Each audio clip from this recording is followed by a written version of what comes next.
My father's name flashes on my phone screen for the fifth time. I watch it vibrate against my glass desk, the sleek surface a far cry from the scratched oak table where I did homework as a child.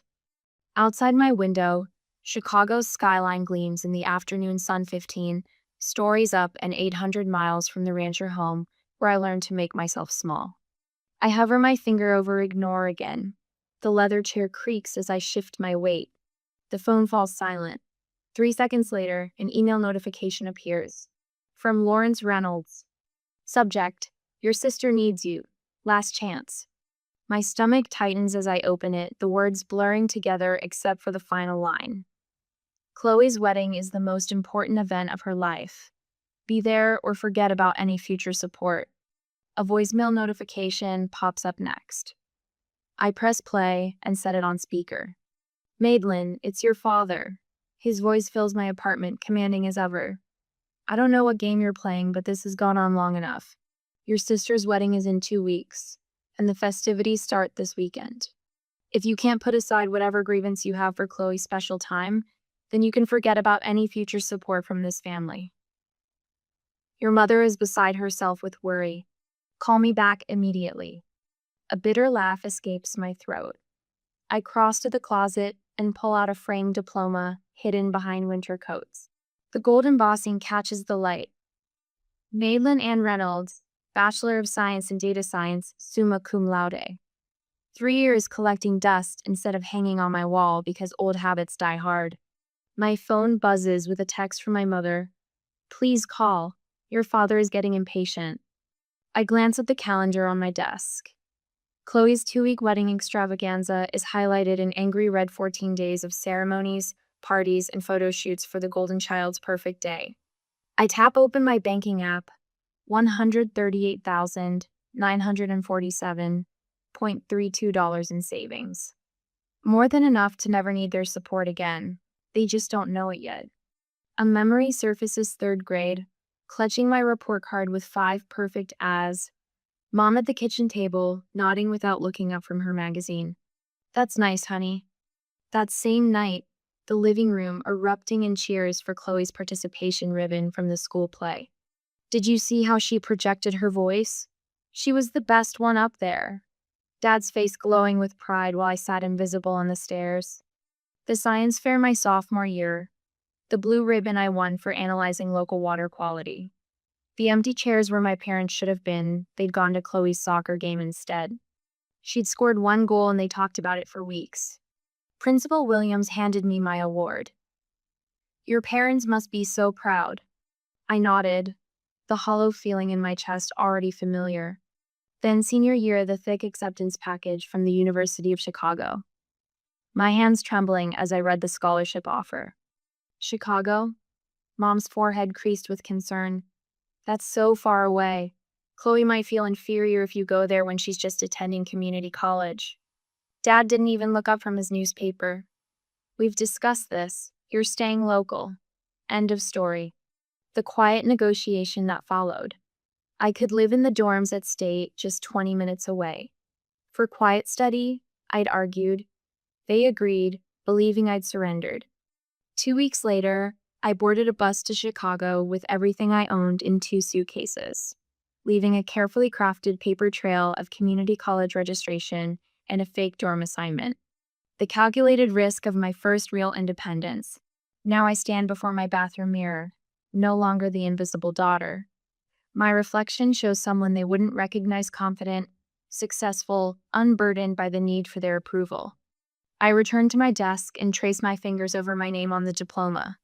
Madeline Ann Reynolds, product analyst, 6-figure salary, invisible no more. My laptop screen glows as I open the airline website. My fingers move decisively across the keyboard, booking a first-class ticket home. Time they finally see me, I whisper to my reflection in the darkened screen. I pack my designer luggage with precision, tucking the diploma between layers of clothes. A gentle smile spreads across my face as I imagine their expressions when they finally learn who I've become. Have you ever had to hide your success from those who should have celebrated it most? What would you do if your family only valued you when they needed something from you? My homecoming is about to teach them a lesson they never expected. The rental car crunches over familiar gravel. I park behind a florist's span unloading cascades of white roses. My childhood home has transformed into something from a bridal magazine, with ivory fabric swags draped across the porch railings. My mother opens the door before I knock. Her hair is colored a precise shade of honey blonde, not a strand out of place. Madeline, finally. Her hug feels like a performance, too stiff and too brief. Decided to support your sister, I see. Inside, the house smells of vanilla candles and fresh paint. Wedding planning has turned every surface into a staging area. My father emerges from his study, reading glasses perched on his nose. He doesn't hug me, just nods over a clipboard. Good, you're here. The programs need to be folded and these guest welcome bags assembled. He thrusts the clipboard into my hands. Chloe needs these done by 4. I just walked in the door, Dad. And now you have something useful to do. Chloe appears at the top of the stairs, phone pressed to her ear. No, I specifically said cascading arrangement, not gathered. This is literally ruining everything. She spots me and holds up one finger in the universal sign for wait. Do you understand this is the most important day of my life? When she finally descends, she air kisses near my cheek. Mad, thank God. The caterer's threatening to quit, and Mom is useless with the seating chart. Nice to see you too, Chloe. Elliot's planning this surprise for the reception, and I need to make sure it coordinates with everything else. Elliot? I set down my bag. Her fiancé, my mother supplies. You'll meet him at dinner. He's absolutely wonderful. Such a brilliant investor. Crypto millionaire, Chloe corrects with obvious pride. Elliot Brady arrives at precisely 6:30, carrying an expensive bottle of wine and wearing a smile that doesn't quite reach his eyes. He's taller than I expected, with the kind of clean-cut handsomeness that belongs in commercials for luxury watches. The mysterious sister finally appears. He grips my hand too firmly. Chloe said you were some kind of computer genius hiding away in the big city. Product analyst, I correct. Sounds intense. He winks. I've got some friends developing an AI trading platform, revolutionary stuff. We should talk shop sometime. During dinner, Elliot dominates with tales of crypto investments and exclusive opportunities. My father hangs on every word.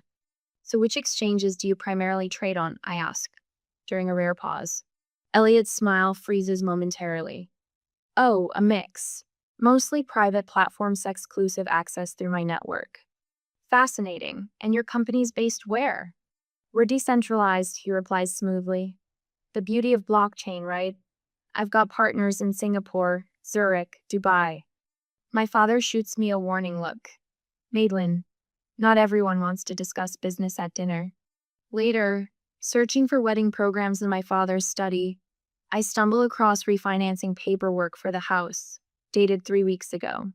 The property I grew up in, which had been nearly paid off, now carries a sizable new mortgage. Voices drift from the adjacent dining room. Lawrence, are you sure about this second mortgage? My mother's worried tone freezes me in place. That's everything from my inheritance, too. Helen, Elliot has guaranteed 20% returns minimum. But $115,000 is... You wouldn't understand investments like these. My father cuts her off. This is what building real wealth looks like. I lean against the wall, my analyst brain calculating risk factors. Second mortgage, family savings, inheritance, all flowing toward Elliot's vague investment opportunity. He's a fraud. Aunt Helen's voice is barely above a whisper as we stand in the back garden, supposedly admiring her contributions to the wedding flowers. You see it too? I ask. She nods, her gray eyes so similar to mine sharp with concern. Your father won't listen to me. Started talking about how I've always been jealous of his success. Mr. Wilson down the street lost $50,000 in an exclusive investment opportunity last year, she continues. Sounded awfully familiar when I heard about Elliot's proposals. Madeline? A familiar voice calls from the fence line. Mr. Thomas, my old science teacher, waves. I've been following your career. That Chicago data science program you attended is one of the best in the country. I freeze. How did you... Unlike your parents, some of us actually pay attention. Aunt Helen pats my hand. For the first time since arriving, I feel seen. Dad, Mom, I think we need to talk about Elliot. We're in the living room that evening. What about him? My father doesn't look up from his newspaper. I've noticed some inconsistencies in his business claims. The way he describes his investments doesn't align with how crypto markets actually function. My mother sighs dramatically. Honestly, Madeline, you've always been jealous of your sister's happiness. This isn't about jealousy. His investment claims don't make mathematical sense. My father finally looks at me, his expression hardening. You don't understand business at this level, Madeline. Not everything fits into your little spreadsheets. The front door opens, and Chloe enters with Elliot. She immediately senses the tension. What's going on? Your sister has concerns about Elliot's business. Chloe's face crumples. Are you serious? You show up after 3 years and immediately try to ruin the only good thing in my life? Elliot places a protective arm around her. It's okay, babe. Some people just don't understand innovation. I look at their faces defensive, dismissive, deluded, and realize I've miscalculated. They don't want the truth. They want the comfortable fiction that makes Chloe special and Elliot a prince. The invisible daughter sees everything, but no one wants to look. When you see loved ones heading for disaster, how far should you go to protect them from themselves? Would you risk further rejection to save family who never appreciated you? I tuck myself into the corner booth at Rosie's coffee shop, the same spot where I studied calculus during high school. The vinyl seat squeaks beneath me, familiar yet foreign now. My laptop screen glows with open tabs, business registries, investment forums, social media profiles. 3 previous identities stare back at me. Ethan Lewis, Edward Lambert, Elliot Lawson. Now Elliot Lawrence. My finger traces the pattern on the screen. Same man, different names. Same charming smile, different victims. I sip my black coffee, its bitterness matching the taste in my mouth as I connect unmistakable dots. Need a refill, hon? Margie, the same waitress from my teenage years, appears at my elbow. Her eyes widen as she studies my screen. My cousin lost everything to a man who looked just like that. Called himself Edward something. My stomach tightens. Lambert? That's it. She sets the coffee pot down. Investment scheme. Left town right before the wedding. Broke her heart and emptied her savings. I pull up another browser window. Margie, would she talk to me? A woman in her 50s sits across from me 2 hours later, hands trembling around her mug. I thought I was special, Karen whispers. He made me feel chosen. My sister thinks the same thing. Karen slides a folder across the table. Pictures, bank statements, police reports that went nowhere. Her jaw tightens. He disappeared 3 days before our wedding, along with $60,000 and my mother's heirloom ring. The photographs confirm what I already know. The account statements show transfers to untraceable offshore accounts. The police reports detail 3 other victims with similar stories in 3 different states. I thank Karen and pack up my evidence. The wedding is 5 days away. The knot in my stomach tightens. Where have you been? Mother's voice cuts through the hallway as I step inside. The flower arrangements need checking, and Chloe's having a meltdown about the place cards. I glance at my watch barely past noon. I was researching something important. More important than your sister's wedding? She thrusts a checklist into my hands. Your father noticed your attitude problem. He says you've barely helped at all. A familiar weight settles on my shoulders. The invisible daughter, now visible only for criticism. I find Chloe in the dining room, surrounded by sample table settings and crumpled tissues. The calligrapher messed up the font. She glares at me through mascara-smudged eyes. Where were you? I've been texting for hours. I check my phone. 3 texts, the first sent 40 minutes ago. You've always done this. Chloe sniffles dramatically, disappearing when you're needed, then showing up to overshadow me. The accusation lands with practiced precision. For 23 years, my existence has somehow both fallen short and been too much. I'm trying to help you, Chloe.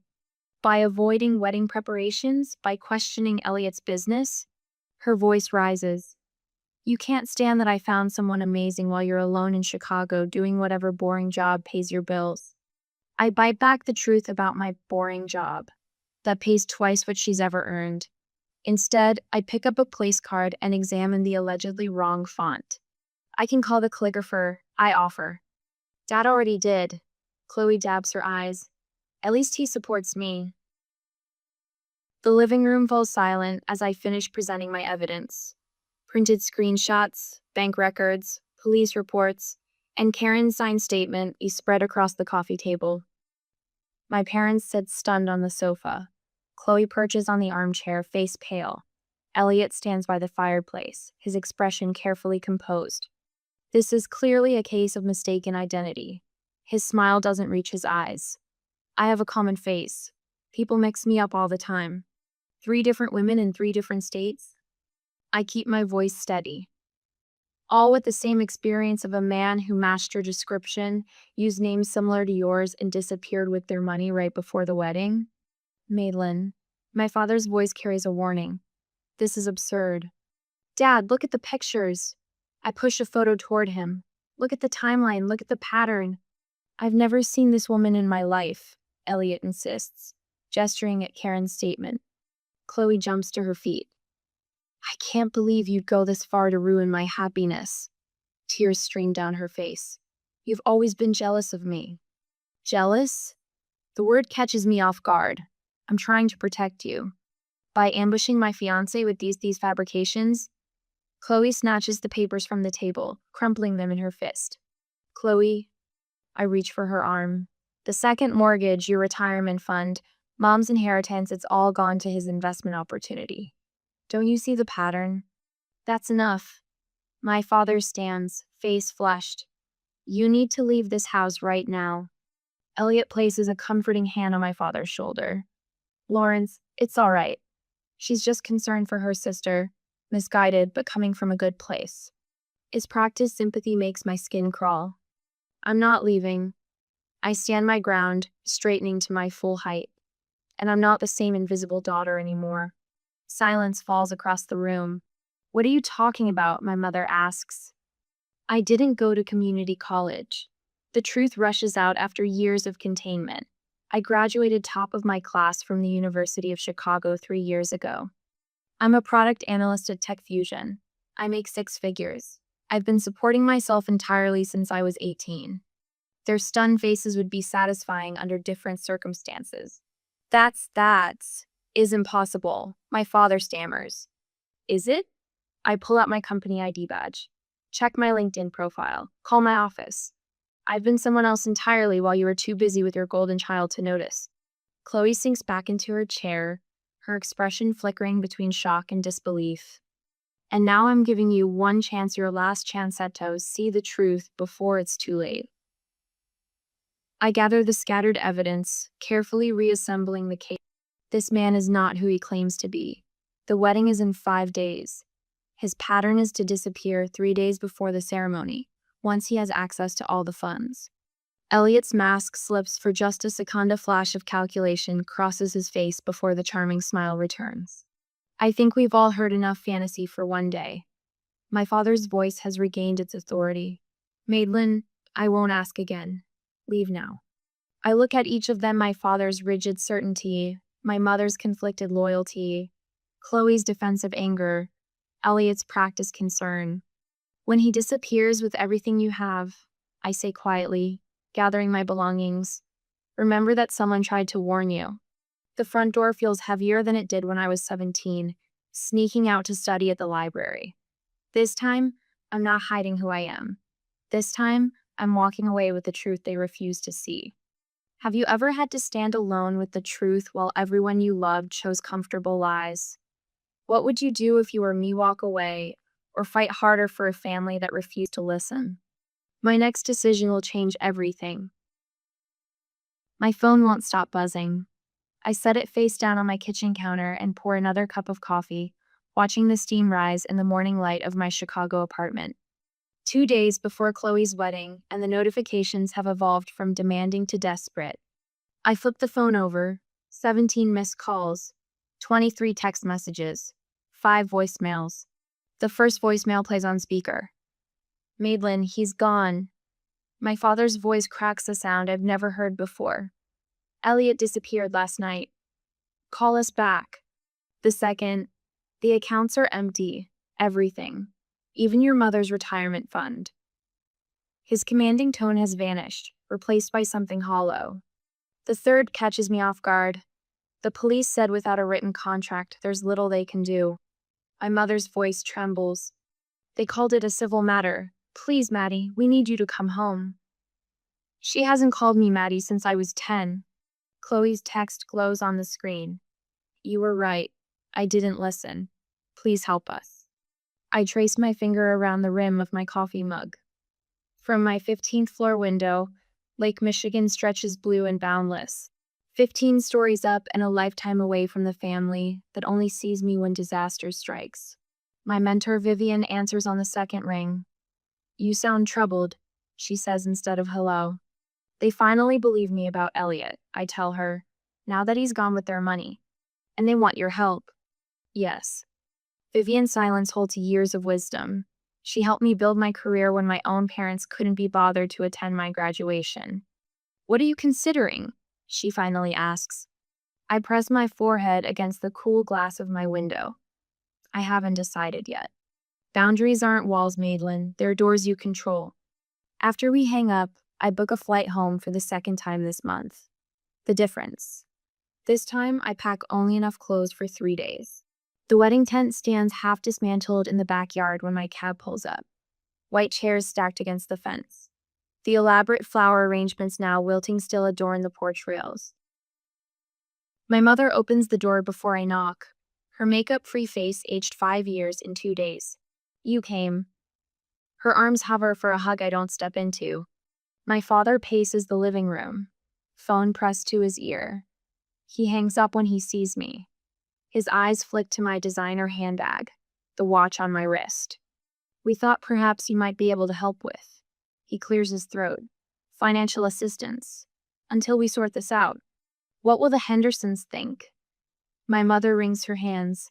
And the country club board. Your father is treasurer. Chloe sits curled on the couch, wearing sweatpants and one of my old high school t-shirts she must have found in my former bedroom. Her eyes are swollen. If you had been more supportive from the beginning, I might have listened. Her voice lacks its usual edge, but the blame lands familiar nonetheless. You were always so negative about him. I set my handbag on the coffee table and unbutton my coat. The living room feels smaller than I remember. The walls still display Chloe's dance trophies and not a single one of my academic achievements. I can help with some things, I say, my voice steady. Not all. My father straightens. Now, Madeline, as your father, I can help you file police reports properly. I can contact my colleague who specializes in financial fraud recovery.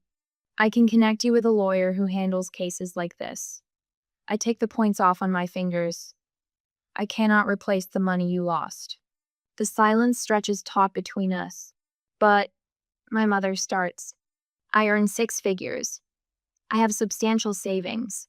And I will not sacrifice my financial security to rescue you from a situation I explicitly warned you about. My father's face reddens. This family has supported you your entire life. A laugh escapes me short.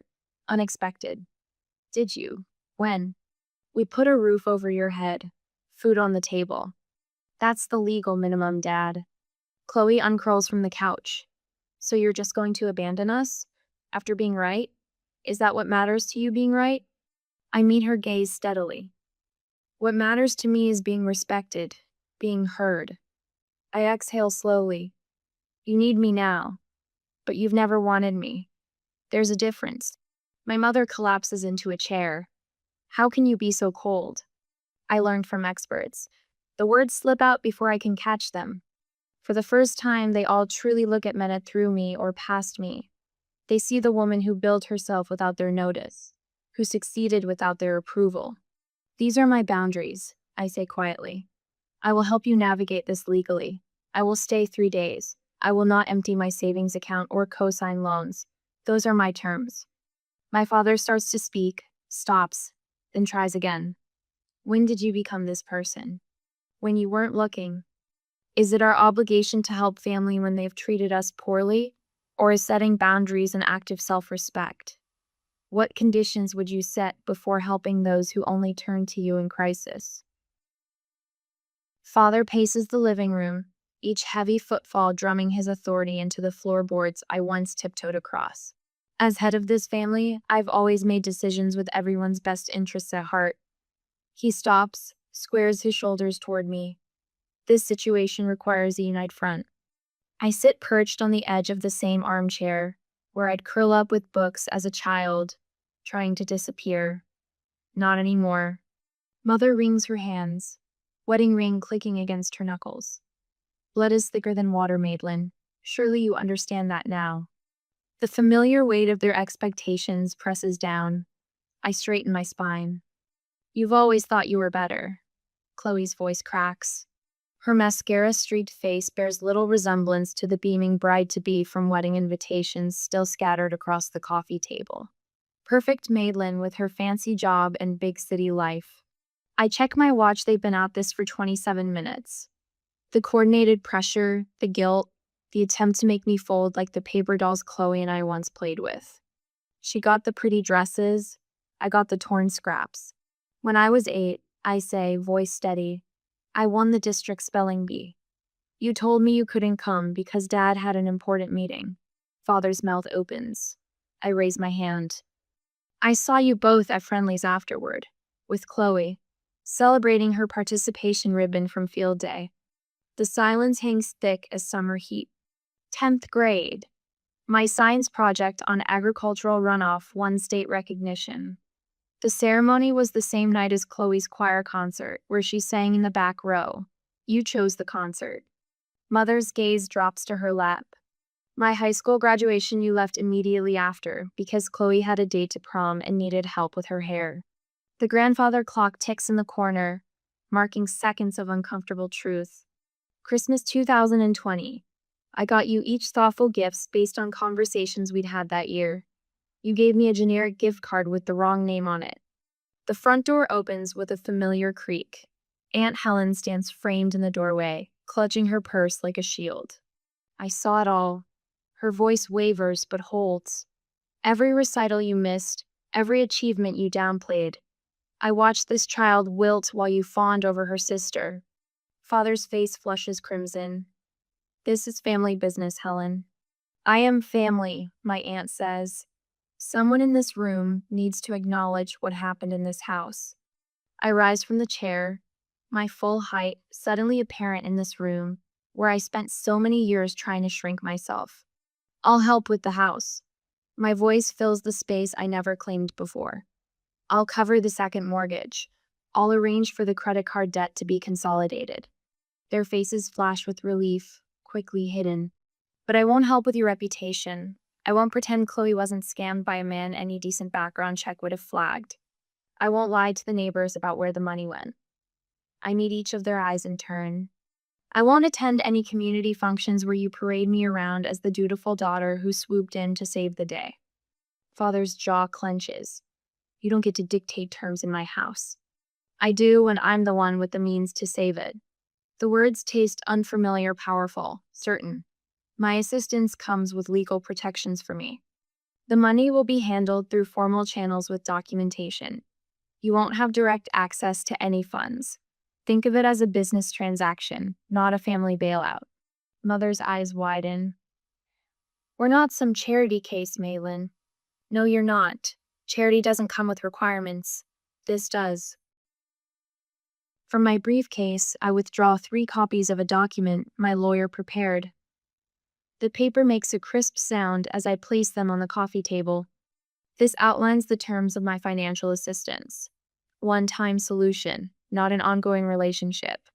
I'll transfer the funds to pay off the second mortgage directly to the bank.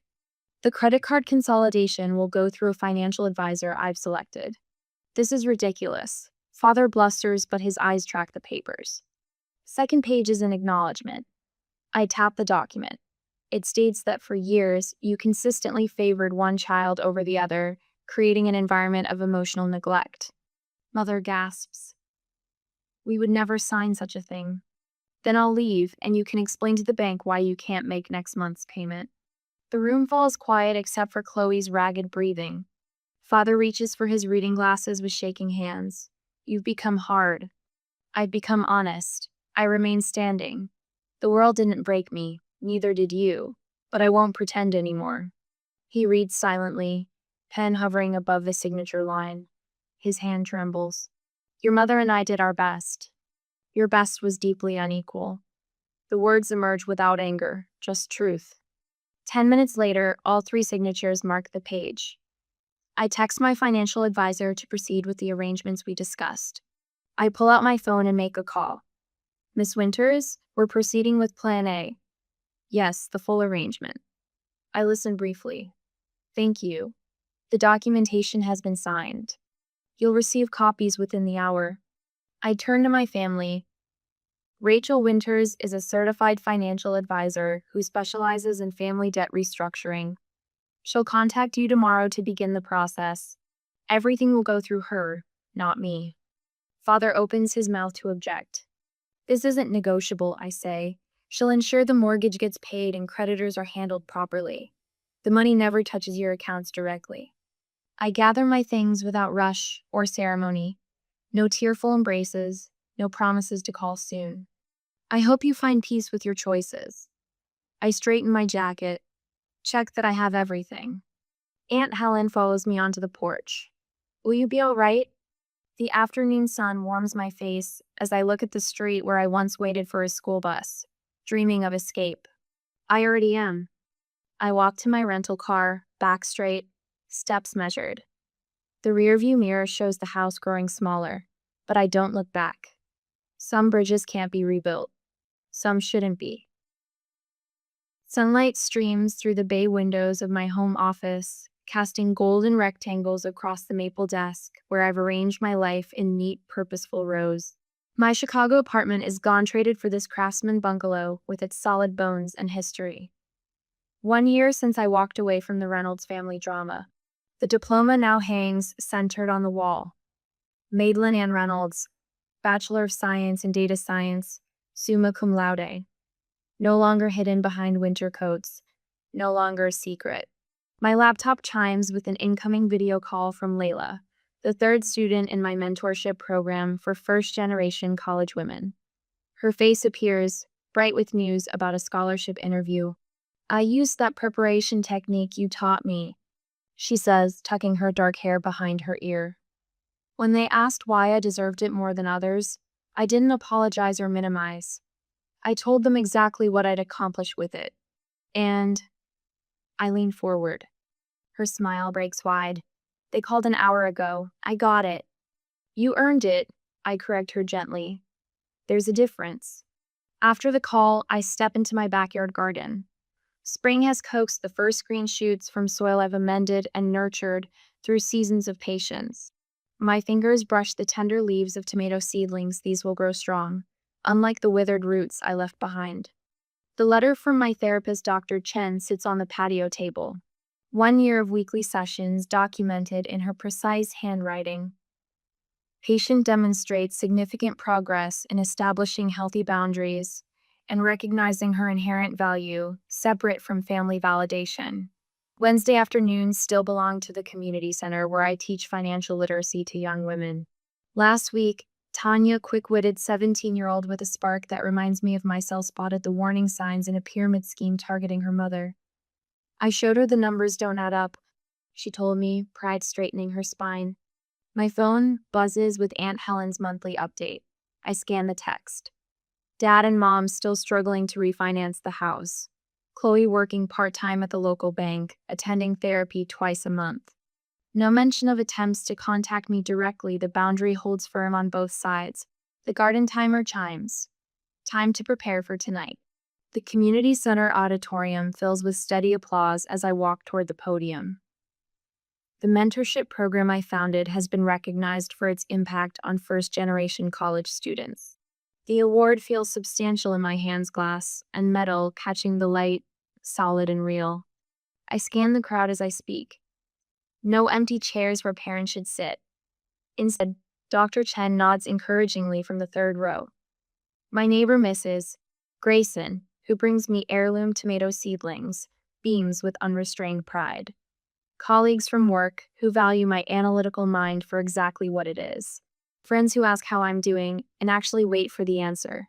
When I started this program, I tell the audience, I thought I was helping others find what I never had. What I discovered instead was that worth doesn't come from external validation. It grows from within, when we truly see ourselves. Back home, I open my laptop to finalize details for the Reynolds Visibility Scholarship for academically accomplished students whose achievements have been overlooked. The essay question reads, describe a time your contributions went unrecognized and how you maintained your sense of value. A notification pops up, a mail from Sasha, my first mentee. You saw me when no one else did. That changed everything. As twilight softens the edges of the day, I water my garden with methodical care. The tomato plants stand alongside peppers, zucchini, and herbs, each one chosen, planted, and tended by hands that know their own strength. The rustle of leaves in the evening breeze sounds like whispered approval. I touch the stem of a rose bush I pruned severely last fall. It's sprouting new growth, stronger than before. Some things grow stronger when cut back, I whisper, a smile tugging at my lips as I survey the life I've built, thriving, rooted, and finally, completely visible.